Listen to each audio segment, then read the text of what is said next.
His father had repaired shoes for 41 years. Same bench, same tools, arranged in the same order they had been in since 1983. The same smell, leather and contact adhesive, and something older, something that had soaked into the walls so deeply it had become part of the building itself. Daniel had grown up in the back room of that shop, done his homework on a corner of the workbench, fallen asleep to the sound of his father's hammer. He had left at 18 and built a different life in a different city. He had never learned the trade. His father had never asked him to. Then the letter came. Last day of business, Friday. Daniel drove back on Monday morning. He did not call ahead. He did not have an explanation prepared because he did not fully understand why he was going, only that he was. He walked in at 8 o'clock. His father looked up from the bench. Didn't ask. That was the thing about his father. He had never been a man who asked for explanations when the thing itself was standing in front of him. He reached under the bench, pulled out an apron, set it on the counter, then pointed at the stool beside him.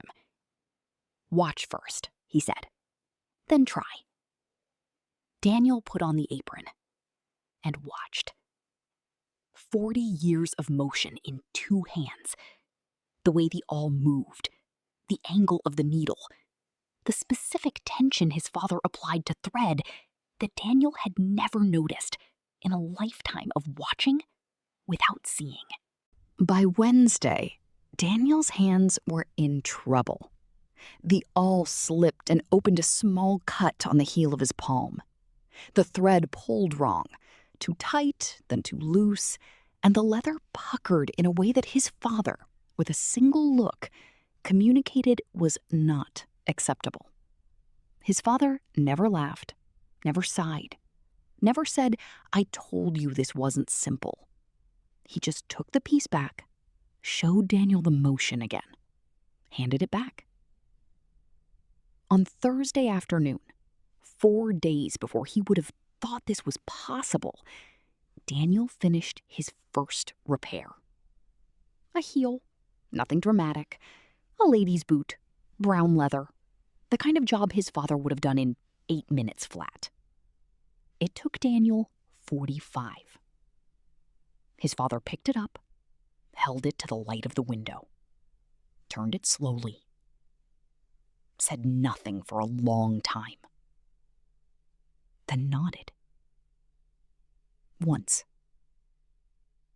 Daniel felt it somewhere in his chest he did not have a name for. Friday arrived the way last days always do. Too fast and too slow at the same time. They worked side by side from 8 in the morning. Daniel noticed, around 10 o'clock, that he was standing the same way his father stood. Weight on the left foot, shoulders slightly forward, leaning into the work rather than over it. He didn't say anything. Neither did his father. The last customer came in at 1:30. An old woman. She had been coming to this shop for 12 years. Same pair of boots, resold 4 times. His father fixed them one final time, replaced a worn eyelet, polished them until Daniel could see the window reflected in the toe. When she asked what she owed, his father shook his head. She looked at him for a long moment. Then she reached across the counter and held his hand. Just for a moment. Then she left. His father watched the door close, then went back to the bench and began tidying his tools. At 2 o'clock, his father locked the front door for the last time. He did not make a speech. He did not stand and look at the shop in a meaningful way for a significant amount of time. He put the key in his pocket, went to the back room, put the kettle on. They sat with their tea in the room where Daniel had done his homework 30 years ago.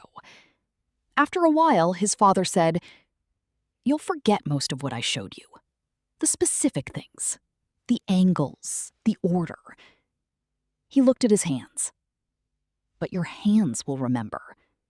Hands always do. You work something with your hands long enough, it goes somewhere the mind can't reach, somewhere that doesn't close on Fridays. Daniel drove home that evening with his hands on the wheel. He noticed, for the first time, how he held it. Here is what their story means. The things we inherit from the people we love are not always the things we were paying attention to. Sometimes they are the things we almost missed, in a back room, in a week, just before the door closed forever.